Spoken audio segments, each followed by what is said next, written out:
네, 안녕하십니까. 이상민 작가입니다. 오늘은 글쓰기에 대한 어떤 이야기를 좀 해볼까 해요. 글쓰기 비결에 대해서 이야기를 좀 하고자 합니다. 저는 이상민 작가이고, 12년 차 전업작가로 20여 권의 책을 집필한 바 있습니다. 그리고 현재 이상민 책쓰기 연구소를 이끌고 있죠. 대한민국 30대 중에서 가장 많은 책을 집필을 했고, 종합 베스트셀러 5위에 각각 두 권의 책이 진입한 바 있습니다. 그리고 세종도서와 한국출판산업진흥원 우수 콘텐츠, 뭐 카이스트 이달의 책, 그리고 SK그룹 그 다음에 다음 추천도서에 선정이 되었고, 뭐 국립중앙도서관에서 대출순위 탑 10에 오르기도 했었죠. 현재는 한국을 대표하는 30대 청년 작가로 불리고 있고, 책쓰기 강의를 통해서 많은 분들과 소통과 나눔을 하고 있습니다. 오늘은 글쓰기에 대한 이야기를 좀 해볼까 해요. 여러분들이 글을 이제 써야 되는, 책을 쓸 때 이제 글을 써야 되는데, 글을 어떻게 쓸 거냐에 대한 문제가 따릅니다. 그래서 글을 어떻게 쓸 거냐. 첫 번째, 이제 문체에 대한 이야기를 좀 해보고자 해요. 문체에 대한 이야기. 여러분들이 글을 쓸 때에는 문체에 대한 고민은 하실 필요가 없습니다. 문체에 대한 고민은 하실 필요가 없어요. 하실 필요가 없다. 무슨 말이냐면 문체는 자신의 캐릭터이자 특징이기 때문에 그렇습니다. 여러분들이 글을 쓸 때 여러분들의 문체는 여러분의 성격과 성향이 반영되어서 나옵니다. 그러니까 예를 들어서 여러분들이 굉장히 좀 적극적인 사람이다. 그러면은 굉장히 좀 적극적이고 힘이 있는 글이 나올 수 있어요. 나올 수 있습니다. 근데 예를 들어서 여러분이 뭐 좀 힘이 없는 스타일이다. 좀 이렇게 조용한 스타일이다. 그러면은 그 문체가 그렇게 나옵니다. 여러분들이 이것을 속일 수가 없습니다. 왜냐하면은 자신이 있는 그대로 반영이 돼요. 문체는. 그러니까 예를 들어서 칼럼을 쓴다. A4용지 한 장, 두 장 정도의 글을 쓴다. 이랬을 때는 여러분들의 본질이 좀 이렇게 숨겨질 수 있습니다. 좀 이렇게 숨겨질 수 있어요. 하지만 책이라고 하는 것은 A4용지 100장이라고 하는 그야말로 많은 양의 글을 쓰는 거단 말이에요. 그러면은 여러분들의 본질과 성향들이 다 반영이 이렇게 될 수밖에 없습니다. 그런 점을 아시고 여러분들이 문체에 대한 고민은 너무 하실 필요가 없다. 이런 말씀을 좀 드리고 싶어요. 문체에 대한 고민은 너무 하실 필요가 없다. 그리고 여러분들이 글을 쓰실 때는 좀 부정적이고 남을 비난하는 글은 좀 쓰지 않는 것이 좋습니다. 글쓰기의 원칙에서 좀 어두운 글, 좀 신세 한탄하는 글, 이런 글은 좀 쓰지 말아야 돼요. 왜냐하면 독자들도 어차피 힘이 든단 말이죠. 사는 게 다. 사람 사는 거 힘 안 든 사람은 대한민국에 한 명도 없습니다.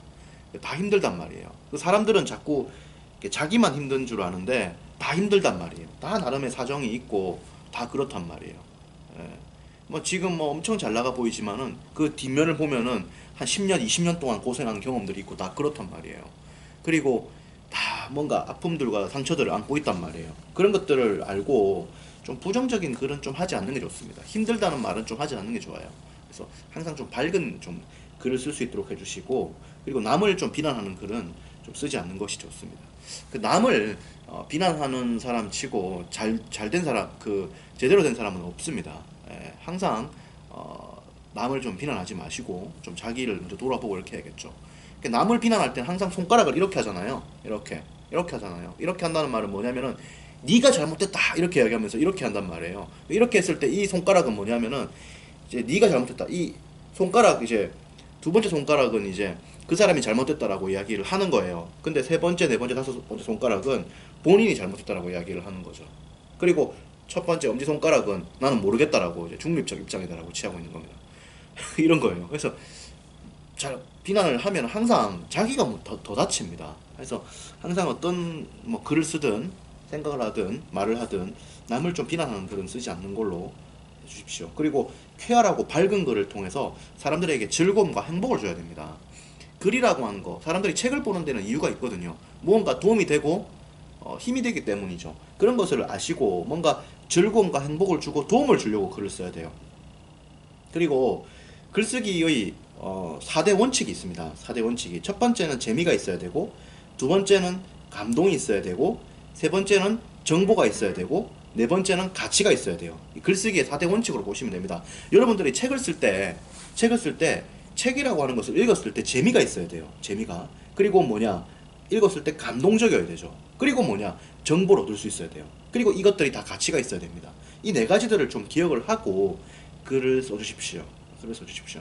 그리고 여러분들이 글을 쓰실 때는 좀 이렇게 자신감을 가지고 글을 써주는 것이 필요합니다. 자신감을 가지고. 저자는 이 분야의 전문가라고 이렇게 봐야 됩니다. 자신감을 가지고 글을 써줘야 돼요. 그래서 절대로 이렇게 주눅 들거나 기죽은 모습을 보이면 안 됩니다. 그래서 굉장히 자신감을 가지고 써주시고, 그래서 여러분들이 글을 쓸 때에는 생각한다, 그럴 것이다, 이런 표현을 절대로 쓰면 안 돼요. 생각한다, 그럴 것이다, 이런 표현을 절대로 쓰면 안 되고, 항상 단정적인 표현을 써줘야 됩니다. 이다, 그렇다, 이런 표현을 써줘야 돼요. 이런 표현 자체가 강한 자신감의 표현이란 말이죠. 그래서 여러분들이 글을 쓰실 때는 생각한다, 그럴 것이다, 이런 표현을 쓰지 말고 이다, 그렇다, 이런 표현, 굉장히 좀 단정적이고 강한 자신감 있는 표현을 써주시길 바랍니다. 특히나 경제경영 파트라든지 영어 파트 같은 경우에는 더욱더 그래요. 더욱더 그렇습니다. 더욱더 강하고 자신감 있게 강력하게 좀 써줄 필요가 있다. 이 점을 좀 말씀드리고 싶어요. 그래서 오늘 이제 글쓰기에서 세 가지를 말씀드렸는데, 첫 번째 문체에 대한 이야기를 했습니다. 그리고 밝은 글에 대한 이야기를 했어요. 세 번째는 자신감에 대한 이야기를 했습니다. 이 세 가지를 이야기했는데요. 앞으로 글쓰기에 대해서 많은 이야기들을 좀 나눠가겠습니다. 네, 자세한 이야기는 이상민 책쓰기 연구소에 오시면 되고요. 네이버 카페 이상민 책쓰기 연구소를 검색하면 제가 운영하는 이상민 책쓰기 연구소에 오실 수 있습니다. 그리고 제가 쓴 책들이 있으니까요. 책쓰기의 정석이라는 책을 읽어보시면 많은 도움이 되실 겁니다. 그러면 또 그리고 매주 제가 일요일마다 책쓰기 특강을 하고 있습니다. 그래서 일요일 오후 2시에 특강을 하니까 오셔가지고 들으면 또 많은 도움이 되실 겁니다. 대한민국 최고의 어떤 책쓰기 결과물을 내는 곳이다라고 생각을 하시고 오시면 됩니다. 네, 그럼 또 많은 이야기를 나누겠습니다. 고맙습니다.